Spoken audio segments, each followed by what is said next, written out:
सोमवार व्रत कथा। अमरपुर नगर में एक धनी व्यापारी रहता था। दूर दूर तक उसका व्यापार फैला हुआ था। नगर में उस व्यापारी का सभी लोग मान सम्मान करते थे। इतना सब कुछ होने पर भी वह अपने व्यापारी दुखी रहता था, क्योंकि उस व्यापारी का कोई पुत्र नहीं था। दिन रात उसे यही एक चिंता सताती रहती थी, उसकी मृत्यु के बाद उसके इतने बड़े व्यापार और धन संपत्ति को कौन संभालेगा। पुत्र पाने की इच्छा से वह व्यापारी प्रति सोमवार भगवान शिव की पूजा किया करता था। सायंकाल को व्यापारी शिव मंदिर में जाकर भगवान शिव के सामने घी का दीपक जलाया करता था। उस व्यापारी की भक्ति देखकर एक दिन पार्वती ने भगवान शिव से कहा, हे प्राणनाथ, यह व्यापारी आपका सच्चा भक्त है। कितने दिनों से यह सोमवार को व्रत और पूजा नियमित कर रहा है। भगवान आप इस व्यापारी की मनोकामना अवश्य पूर्ण करें। भगवान शिव ने मुस्कुराते हुए कहा, हे पार्वती, इस संसार में सबको उसके कर्म के अनुसार फल की प्राप्ति होती है। इसके बावजूद पार्वती जी नहीं मानी। उन्होंने आग्रह करते हुए कहा, नहीं प्राणनाथ, है आपको इस व्यापारी की इच्छा पूरी करनी होगी। यह आपका अनन्य भक्त है। प्रति सोमवार आपका विधिवत व्रत रखता है और पूजा अर्चना के बाद आपको भोग लगाकर एक समय भोजन ग्रहण करता है।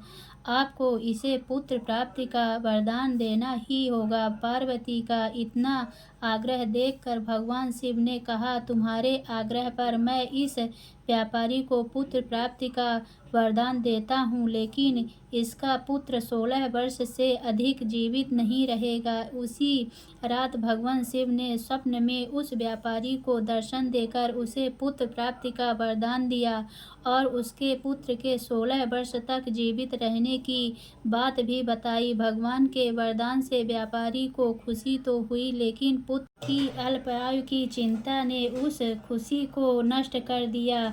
व्यापारी पहले की तरह सोमवार की विधिवत व्रत करता रहा। कुछ महीने पश्चात उसके घर अति सुंदर पुत्र उत्पन्न हुआ। पुत्र जन्म से व्यापारी के घर में खुशियां भर गई। बहुत धूमधाम से पुत्र जन्म का समारोह मनाया गया। व्यापारी को पुत्र जन्म की अधिक खुशी नहीं हुई, क्योंकि उसे पुत्र की अल्प आयु के रहस्य का पता था। यह रहस्य घर में किसी को नहीं मालूम था। विद्वान ब्राह्मणों ने उस पुत्र का नाम अमर रखा। जब वह 12 वर्ष का हुआ तो शिक्षा के लिए उसे वाराणसी भेजने का निश्चय हुआ। व्यापारी के अमर के मामा दीपचंद को बुलाया और कहा कि अमर को शिक्षा प्राप्त करने के लिए वाराणसी छोड़ आओ। अमर अपने मामा के साथ शिक्षा प्राप्त करने के लिए चल दिया।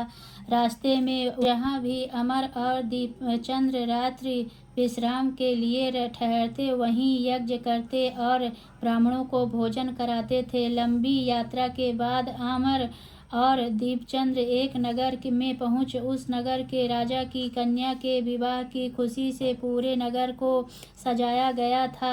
निश्चय समय पर बारात आ गई, लेकिन वह वर का पिता अपने बेटे के एक आंख से काने होने के कारण बहुत चिंतित था। उसे इस बात का भय था कि कहीं राजा को इस बात का पता चल गया, वह विवाह से इनकार कर देंगे, इससे उसकी बदनामी होगी। वर के पिता ने अमर को देखा तो उसके मस्तिष्क में एक विचार आया। उसने सोचा, क्यों न इस लड़के को दूल्हा बनाकर राजकुमारी से विवाह कर दूं। विवाह के बाद उसको धन देकर विदा कर दूंगा और राजकुमारी को अपने नगर में ले जाऊंगा। वर के पिता ने इसी संबंध में अमर और दीपचंद से बात की। दीपचंद ने धन मिलने के लालच में वर के पिता की बात स्वीकार कर ली। अमर को दूल्हे के वस्त्र पहनाकर राजकुमारी चंद्रिका से विवाह कर दिया गया। राजा ने बहुत सा धन देकर राजकुमारी को विदा किया।